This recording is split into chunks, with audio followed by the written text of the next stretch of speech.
शुभ कार्यासाठी आणि शाही विवाहासाठी सज्ज आता आपले रॉयल SS पाटील मंगल कार्यालय।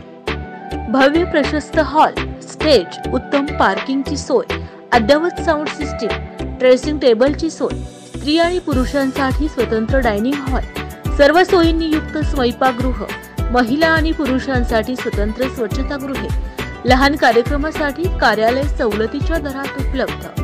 सर्व शुभ कार्यासाठी SS पाटील मंगल कार्यालयच निवडा आणि आपला आनंद द्विगुणित करा। आजच बुकिंग करा आणि मिळवा चांदीचे नाणे। संपर्क SS Patil jewellers, Siddheshwar road, Tasgaon. Mobile number 9595 15 57 15 98 73 26 94 15।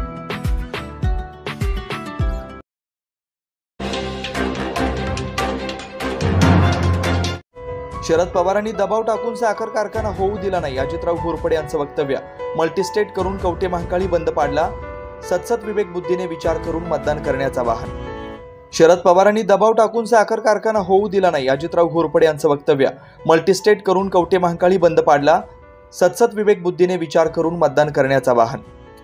चांगला सुरू असलेला कवठे महांकाळचा कारखाना RR पाटलांच्या सांगण्यावरून शरद पवारांनी मल्टीस्टेट केला व बंद पाडला। त्यानंतर आम्ही कवठे महांकाळ येथे काढत असलेला साखर कारखानाही RR पाटलांच्या कार्यकर्त्यांनीच कामाच्या निविदा भरल्या। शरद पवारांनी अधिकाऱ्यांना दम देऊन कारखाना होऊ दिला नाही, त्यामुळे आम्हाला कर्नाटकात जावं लागलं। आधी पिठाची चक्कीही न उभारणाऱ्या विरोधकांनी आता विकासाची स्वप्न दाखवायला सुरुवात केली। त्यामुळे विरोधकांच्या पैसे फेकून मते मिळवायच्या प्रवृत्तीला ओळखून सतसत विवेक बुद्धीने विचार करून मतदान करा असं आवाहन माजी राज्यमंत्री अजितराव घोरपडे सरकारने केलं। महायुती व राष्ट्रवादी काँग्रेस पक्षाचे अधिकृत उमेदवार संजय काका पाटील यांच्या प्रचारार्थ बोरगाव येथे आयोजित प्रचार सभेत घोरपडे सरकार बोलत होते। यावेळी उपस्थित ग्रामस्थांनी ऊसाचा हंगाम सुरू झाल्यामुळे येणाऱ्या अडचणींचा पाढा सरकार व संजय काकांच्या समोर मांडला। सर्वच ग्रामस्थांनी कवठे महांकाळ तालुक्यात साखर कारखाना नसल्याची खंत व्यक्त केली। यावर अजितराव घोरपडे सरकार बोलताना म्हणाले, कवठे महांकाळ साखर कारखान्याच्या संस्थापक बॉडीमध्ये मी होतो। कारखाना सुरळीत सुरू होता, मात्र हा कारखाना मल्टीस्टेट करण्याचा घाट घातला गेला। मी शरद पवारांची भेट घेतली, हा कारखाना मल्टीस्टेट न करण्याची विनंती केली, त्यावर RR पाटील ऐकत नाहीत असं मला त्यांनी सांगितलं। यावर कोण RR पाटील यांच्या महाकाली कारखान्याशी काय संबंध असा प्रश्न विचारून मी पुन्हा एकदा मल्टीस्टेटमुळे होणाऱ्या तांत्रिक अडचणी पवार साहेबांसमोर मांडल्या, मात्र तरीही हा कारखाना मल्टीस्टेट करून त्यांनी बंद पाडला। त्यानंतर मी स्वतः साखर कारखाना करण्यासाठी पुढाकार घेतला, पूर्ण कागदपत्र पूर्ण करून त्याची फाईल सादर केली। ही गोष्ट करताना RR पाटलांनी या कामात खोडा घातला। शरद पवारांच्या माध्यमातून संबंधित अधिकाऱ्याला दम देऊन आमच्या कारखान्याला लायसन मिळू दिलं नाही, त्यामुळे आम्ही महाराष्ट्राचे नागरिक असून सुद्धा आम्हाला कर्नाटकमध्ये साखर कारखान्यासाठी जावं लागलं असंही ते म्हणाले। कवठे महांकाळ तालुक्याचे जर विकास करायचा असेल तर खऱ्या अर्थानं काम करणाऱ्या माणसाच्या पाठीमागे उभं राहण्याची भूमिका मतदारांनी घेतली पाहिजे असं प्रतिपादन त्यांनी केलं।